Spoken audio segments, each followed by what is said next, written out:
Welcome to On Map, On Mission. My name is Scott Rogers, and today we have Ashley Neely and Matt Robertson sitting at the table. Yes. And we're going to have a series of conversations called My Marriage. It's going to be real. We're going to talk about some challenges and some answers. So come on in, and I think you'll enjoy these conversations.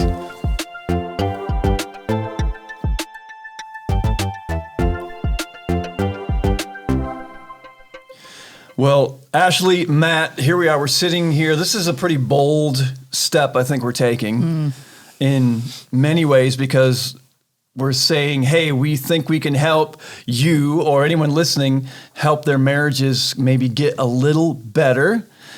But that kind of puts us up on a pedestal like we've got it figured out. And do we have it figured out? Goodness, no. That's why Ashley's here. Go ahead. That's why Ashley's here. Well, guys, get your notebooks out. Here we go.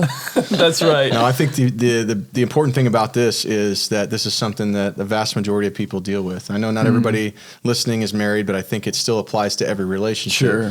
But for those of us that are married and have been married any longer than about a year and a half, we know that challenges face us, and there's just obstacles along the way. And one of the beautiful things about marriage is that it's not just there, that old cliche, it's not there to just make you happy, but it's there to actually make you holy. And God uses it to kind of shape you and form you.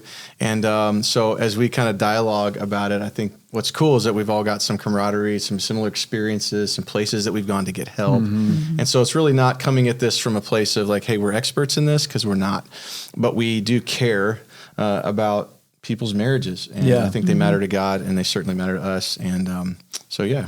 Yeah, for sure. One of the things that I think got the three of us around this table in that commonality was we're all three married, and we've each been married for a while and have teenagers. Are the youngest with you and Jennifer, and you've got how old is your oldest? 20. 20. Okay, and our oldest is 25. My youngest is 14. Yeah, so you're still in the teenage stuff. But we've all three gone through some ups and downs in marriage, and I think it's fair to say if anybody's been married more than 8 days, you've been starting to experience that. For sure. Man, I gave him a year and a half. You gave him 8 8 days. Well, I'm just talking about my marriage. We'll get to yours in a bit. But we've all actually benefited from investing in our marriages through a place here in Austin, Texas, called the Center for Relational Care. And we'll mention that more as we go through that, because we're going to bring out some of the things that we each learned with them for our marriages. But we're going to have three conversations. And the first one, as we talk about my marriage,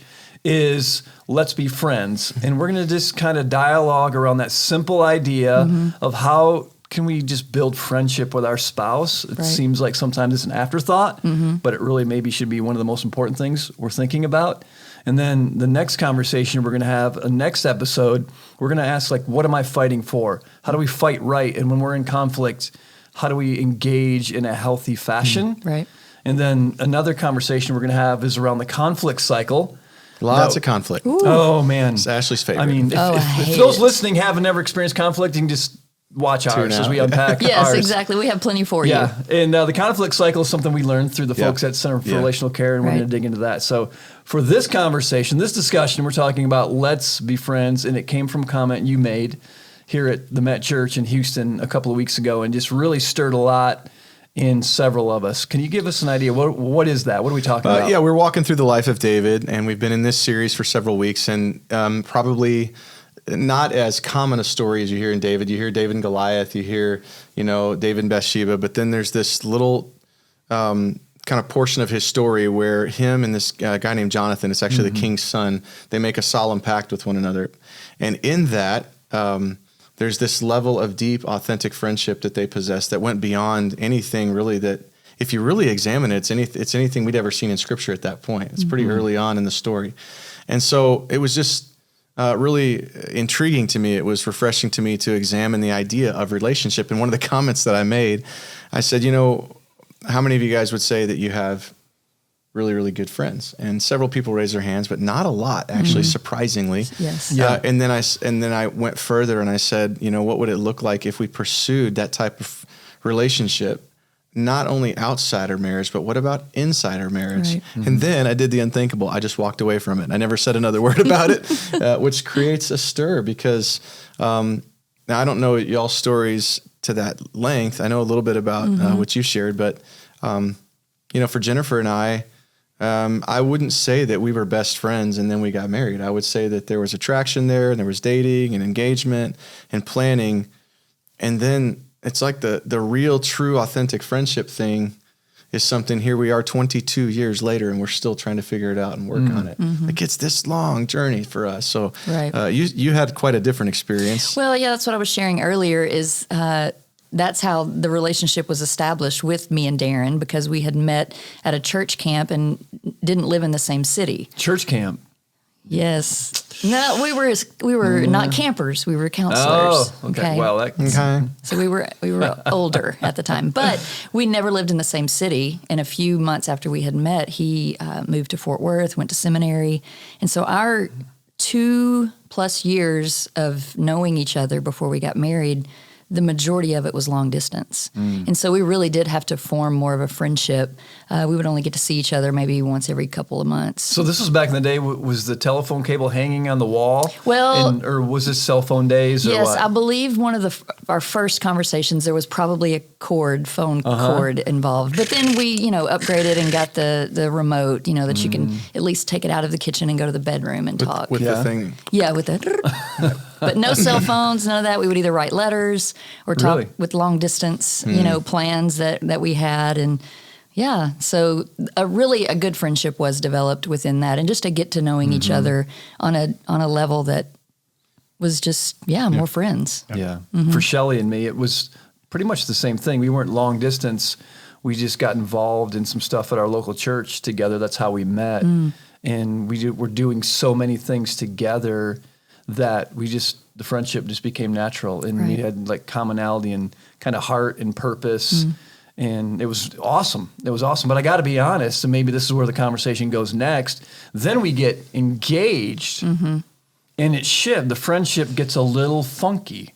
It gets weird. It's almost like something's changed, and you know what I mean? And it was like, what do we do with this now? And then you get married, and we're like, well, I just want to go have that fun friend thing again, but now we're talking about buying a house together and careers and kids. And did any of you experience that? Oh my gosh, yeah. Why does marriage naturally challenge the friendship thing? Right. Jennifer and I waited 4 years before we had kids, and even in that, we were pursuing our own careers. And I would say, in my opinion, we were probably still dating. Like we were married, but it's like she was working at night, I was working at day. We really didn't see each other as much. So the commonality, I had a ton of friends, but it was all the guys that I would go play, pickup ball with at the YMCA, or it was the guys at my church that I was doing ministry with, or going to, we lived in North Dallas, so we'd be going to, a sporting event or something like that. These are the people that I was hanging out with. And I was not building that level of camaraderie with my spouse.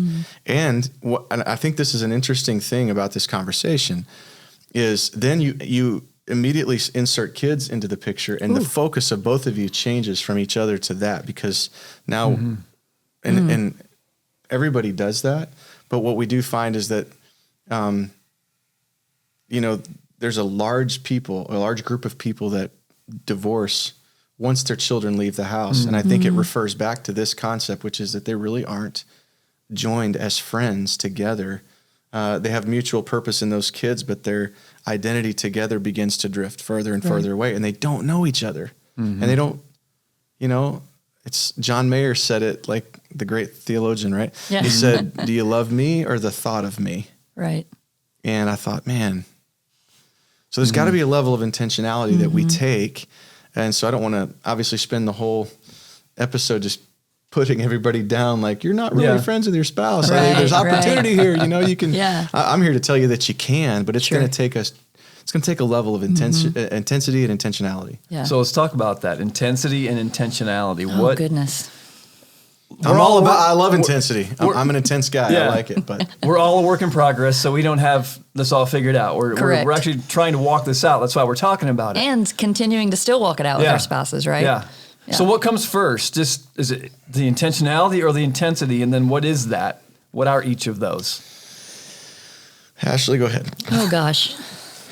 Well, I'm not as intense as Pastor Matt, so I would go with the intentionality piece first, right? That works. So it works with your personality. I mean, it would be weird to be very intense without any intention. Right. I mean, right. So I have met that person. Exactly. And maybe that is my husband. So maybe he does the intents, I do the intentionality.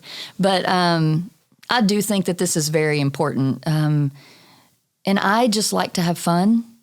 And that's a lot of times how I feel most comfortable. Mm-hmm. And usually in settings to where not just fun, but where you're being together, mm-hmm. where you're doing things where you're not talking about work, you're not talking about kids, not that that's a bad thing, but you're actually just enjoying each other's company like you did back when you were dating. Mm-hmm. And I think that that's difficult to do once life hits and you get married. I remember hearing someone say that we don't actually have marriage problems. We have individual problems.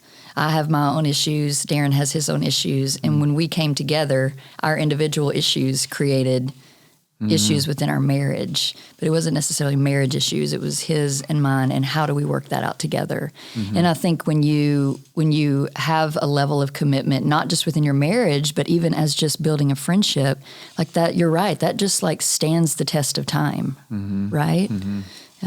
So do you, when you're intentional about building friendship with your spouse, do you have to come to an agreement that that's what you're doing? Or is that Hey, listen, that's a great question. It is. That's a great question because, my wife and I do a thing every January. We take a day, we have some questions, and we go to a restaurant, and we literally sit at other spots in the restaurant or coffee shop, wherever we go. Whataburger? Maybe. Depends on what time of the day it is. And we'll fill out our questionnaire, and, we'll get about 2/3 of the way through it, and then we'll come together and we discuss the answers. And those answers inform the latter half, the last part of the questionnaire. And it's goal setting, but it's also communication style, it's expectations, it's strengths, it's weaknesses, it's all those things and how they play in. And when you say, well, do you have to come to an agreement? I'd say, yeah. Mm-hmm. One of the big things that I've told Jen is just, I say, hey, sometimes when we come together, she runs the house, and I mean that in a positive way. Our house does not function properly if she's not doing what she does. Our girls have schedules. They both, have activities, sports, things that they need to get for school. They got homework. They've got church schedules. Then you put on top of that, I'm the pastor of our church, so I've got to be here, and here. Jennifer's a nurse, so she's got to. We've got a lot of elements, and if Jennifer's not juggling them all, then our world can fall apart. Mm-hmm. So when she gets time with us, which is not as often probably as she would like, her first instinct is to do what? She's going to run right to the business and the transaction because if I don't get answers on these things, this whole mess is just going to blow up. Mm-hmm. And I'm the other side. I'm kind of a fun lover, so I like to just go and have a good time and kind of be an idiot. And once I have that, then it's like all the business stuff seems like, for me at least, it could be handled a lot more appropriate. So if all I ever have with you guys, for instance, is meetings about things that we're doing, I'll begin to drift in our friendship because I need connection to do those things, and she needs to do those things for have connection, right? So we do have to come to an agreement. Sure. Says, hey, listen, she said, I could use a family meeting once a week. I said, okay, so we agreed to it. Sunday nights at 6:00, period. Nothing gets scheduled from 6 to about 6:45. And we did it last night, or whenever day it is. We schedule a time, we sit down and we talk through one thing that God showed us in our own personal devos. So it gives us some spiritual connection. We look at our calendar, who's got the craziest calendar this week, and we kind of walk through it, and who's got to be where. Does everybody know? Yeah, okay, so I get the car. Yeah, you pick her up. Yeah, okay, we were. That whole thing takes 45 minutes. If you can't give 45 minutes to the transaction, my wife will not be able to engage me relationally. Right. That's got to be worth it. Sure.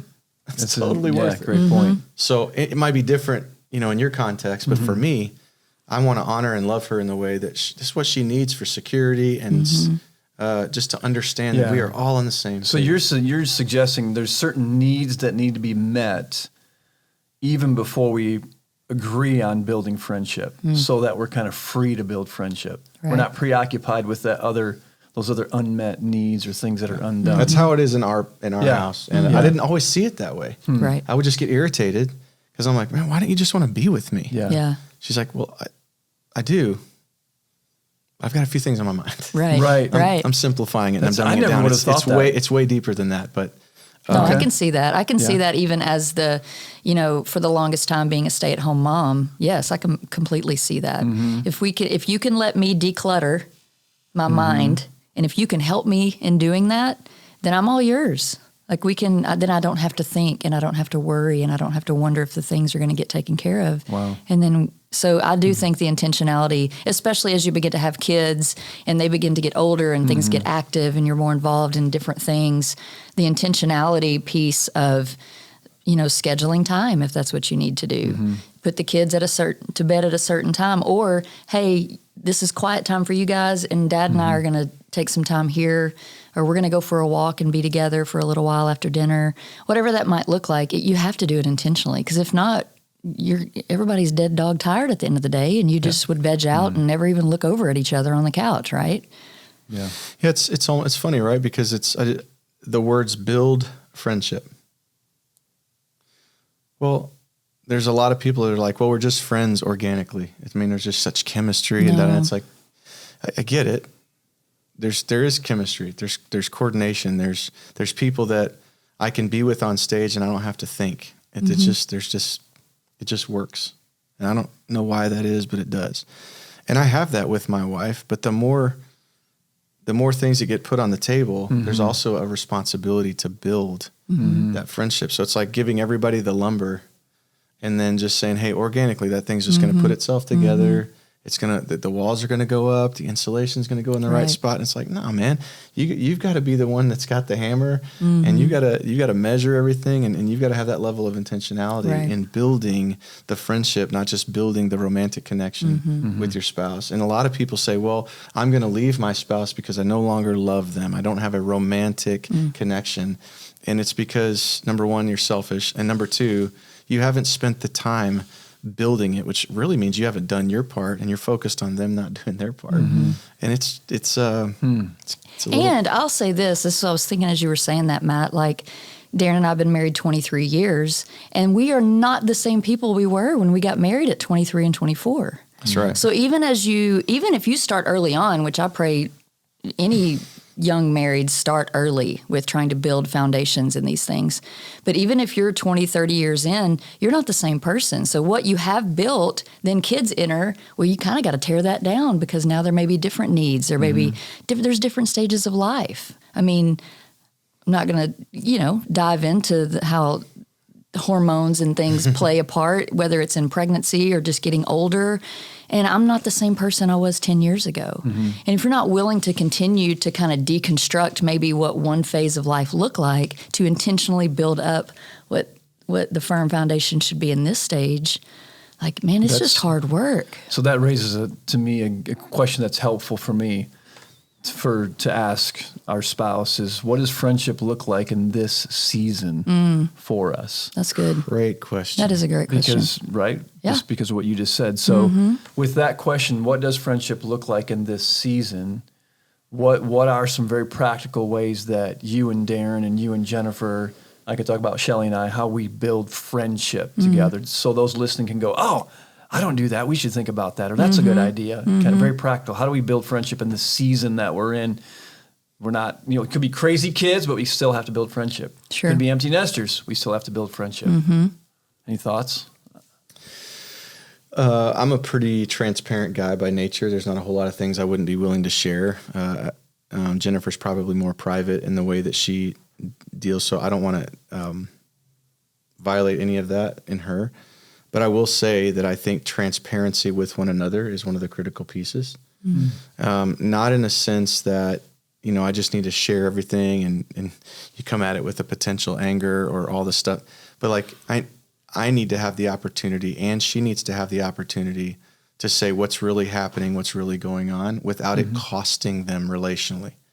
So when you get into an environment and you want to build friendship, but you listen to the response or the words of others through the lens of how I'm self-protecting, you're actually gonna offend and hurt and potentially trigger the other person. So you've got to set your expectations. This has been the biggest thing for us. We're gonna set our expectations of one another aside for the sake of being fully present in this moment. And when I'm with you, I'm going to be fully with you. And I'm not going to expect that you would say it a certain way. Because if I expect it, then I might interpret it in a way that's inappropriate for what you were saying. It might not be what you meant at all. Right. I want to just receive and try to empathize and process it. And if it does create conflict in me, I'm going to hold it until you're finished. And I say, hey, can I ask a question for clarification? It almost feels non-relational, but the irony is sometimes it feels non-relational to build relationship. Yeah. You have to let the other person, and Jen and I listen, we've been married 22 years, but this is new for us. We got a kid going to college. We've got another at 16. It feels very empty nest for us right now because they're just gone all the time. Yeah. They're with their buddies and they're playing sport. And we love that. We want them to go and start to flourish in life. And then we're, staring You can at each feel other it coming. It's like right there. Oh man. Yeah. We're going to have to live all this long period of life with none of that. So I think that's the biggest one for me would be just give time for the transparency of the partner. Like let he or she. You make a great point. And again, I'm just receiving from you guys because I'm thinking, okay, if Shelly and I come to an agreement, let's build friendship. Let's be intentional. And we ask, what does friendship look like in this season for us? And then we go do some things that are very friend-oriented, relational. Maybe it's a date night or going to a movie or it's going for a walk or it's just that very practical stuff. And if I'm acting in those moments, if I start acting like a jerk and not listening well or judging what she's saying, she's kind of, I'm assuming she's being vulnerable. Like, okay, I've decluttered my mind. I'm willing to relax and build friendship. But if you come around and you start, judging or getting, then she might naturally and justly kind of recoil and shut down like, no friendship here. We're good. Right. Let's just get back to the business of marriage. I can tell you one thing that, I think something like this can set up what you guys are talking about. And this is just something, again, no expert at any of this, but I like to have fun. You like to have fun. Darren, everybody thinks he's just the life of the party all the time. And the reality is at home, he's kind of a little more introverted. And so we do have to work on like having fun together. And, for me right now, since I'm here full time on staff now, like if I can just turn off my brain and just relax and have fun, that's difficult to do. So we'll do honestly silly things. We may sit out in the backyard, because everything's done for the day, or the kids are here and there, or at work, or at friend's house, and we'll play silly games like Would You Rather.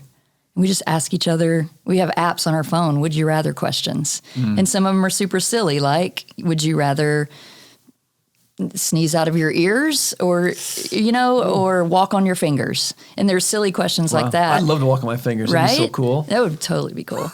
And then, but within those questions, sometimes there are actually real questions, right? And so you can have intentional, or it rabbit trails off into something that starts a conversation. And so a lot of times we try to do things around things that are silly and fun so that we can just let our guard down a little bit. That's really good. And that's fun and easy for us. I like to play games. So if we're sitting around playing Uno or playing Rummy Cube or, things like that, you're usually having fun conversations. But sometimes you can have, at work the other day, I was frustrated with Matt and Scott. And gosh, they were just, That's pretty common from what I'm... Yeah, those are most of my Uno card conversations, right?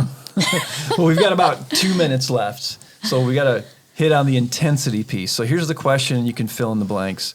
Is the intensity around the time together or the activity with which you're engaged with, or the intensity in prioritizing? Yeah, that's where I would go. I would say the intensity, the last thing you want to do when you're trying to build friendship is be like, hey, and just bring this level of, but it's we've talked a lot about prioritization of things like your daily time or your health habits, your relational habits with God. That's priority. But that same level of intentionality and intensity has to go within your prioritization with your spouse. And there are so many things that try to steal that. And it tends to be kind of like with tithing or with our quiet time.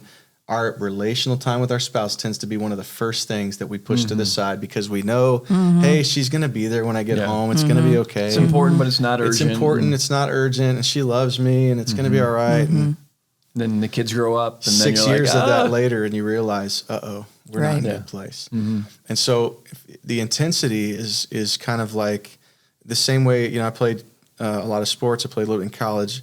none of my coaches ever started the season with anything other than the fundamentals. Every one of them. I mean, we're playing college baseball, and he's like, listen, what does your glove need to do? What's your throwing motion need to do? What are you going to do every day? And it's little things. It's, work this, that. I coach high school softball now. Same thing. They do every day.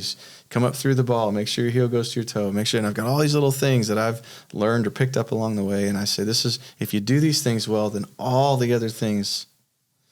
And when it comes to your relationship with your spouse, when you do that well, it helps the relationship with your kids flourish. It helps your relationships at work flourish. It keeps you more established and balanced, and it has benefit. So the intensity to me is the prioritization.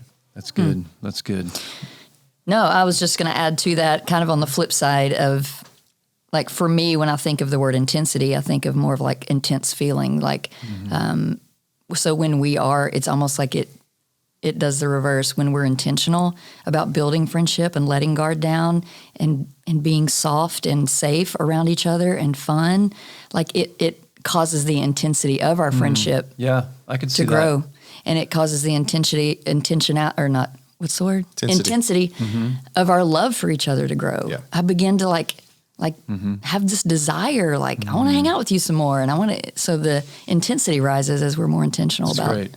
Appreciate you guys sharing this.